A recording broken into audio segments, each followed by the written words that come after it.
Ya dulu memang ada waria tante-tante gitu sama ada satu pengacara nggak usah saya sebut itu memang berantem depan mata kepala saya sendiri karena tiga-tiganya ini saya dengar kenapa perdebatan perkelahian di MUK Cafe Kalibata itu heboh itu karena tiga-tiganya pacarnya sih. Nah begitu, pacarnya dia gitu. Lu bikin gua malu, sesama orang Medan, sesama orang Melayu tuh malu gitu. Gua nggak akan bisa memperlakukan istri gua nanti seperti itu gitu. Lu make, make lu. Gue tanya lu make, karena kalau nggak make kayaknya nggak sampai setega itu deh ya kan.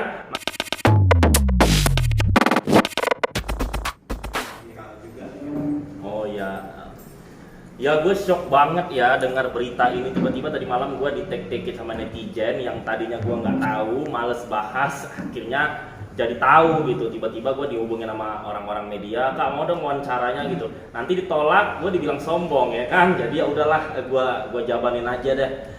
Ya gue nggak nyangka banget ya seorang Rizky Bilar yang dielukan orang Indonesia bisa wow, mengkriminalisasi seorang perempuan, apalagi itu istrinya sendiri yang melahirkan anak kandungnya sendiri, yang menaikkan derajat dia dari bukan siapa-siapa sampai dia jadi big star Indonesia. Dan saya shock banget sampai dicekik, ngeri banget ya mbak, dicekik, ditarik lagi ke WC katanya. Apa dia nggak mikir kalau itu pasti kena pasal KDRT, ya kan? Yang maksud gue kenapa sih gitu? Gue aja nggak tega ngedengar itu. Itu kan lu punya adik perempuan, punya emak gitu. Perempuan tuh harus dihormati loh. Karena perempuan itu melahirkan anak itu, ngelahirin anak lu itu sobek 15 jahitan loh. Jadi nggak boleh kalau perempuan itu diperlakukan seperti itu gitu loh.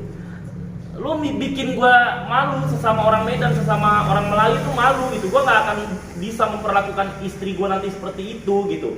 Lu make, make lu.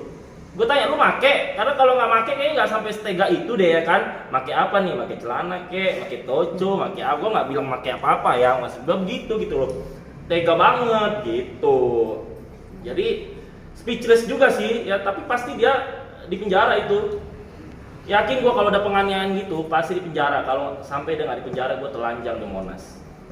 Mas Andrea sendiri sedikit apa sih mengenal Bilar? Sebenarnya gue nggak kenal dia, nggak pernah satu circle juga sama dia. Jadi bukan satu circle, masih gini. Dia itu kan tinggal di Kalibata itu lama ya mbak. Jadi memang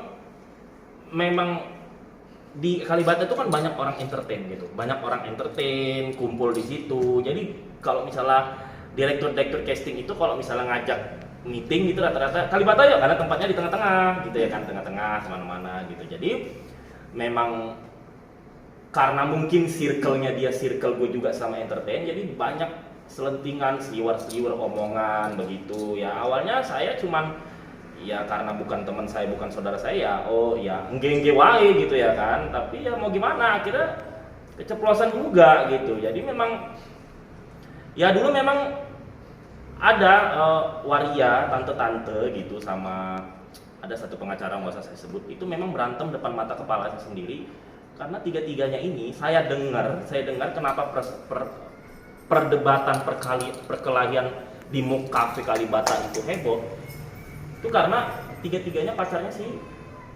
Nah begitu, pacarnya dia gitu. Jadi ya udah, kenapa sih iya ini begitu pacaran sama ini sama si ABCD, akhirnya saling berebut, akhirnya berantem begitu. Jadi disitulah saya tahu ada si R ini gitu.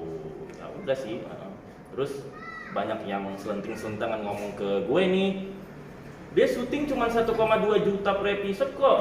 Ini ya, kok udah punya BMW ya gitu, belum jadi peran utama ya, itu duitnya dari mana gitu. Jadi orang gue ya dengerin aja gitu kan, karena kembali bukan teman gue, bukan saudara gue gitu. Jadi memang ya kalau circle entertainment ya nggak mungkin bohong lah ya kan kita udah sama-sama tahu kartunya gitu.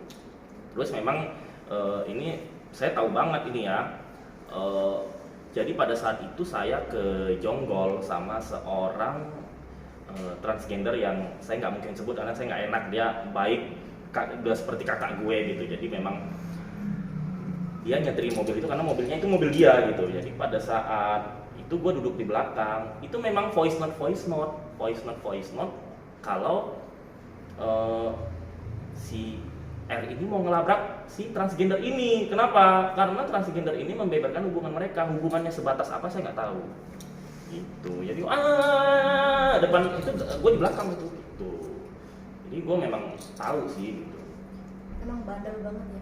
Kalau bandel banget sih saya nggak tahu ya, kan bandel itu ada kastanya kan Mbak ya. Jadi kalau menurut mas-mas mbak-mbak yang saya jabarkan tadi tuh bandelnya kasta keberapa itu gue nggak tahu, kan beda-beda kan.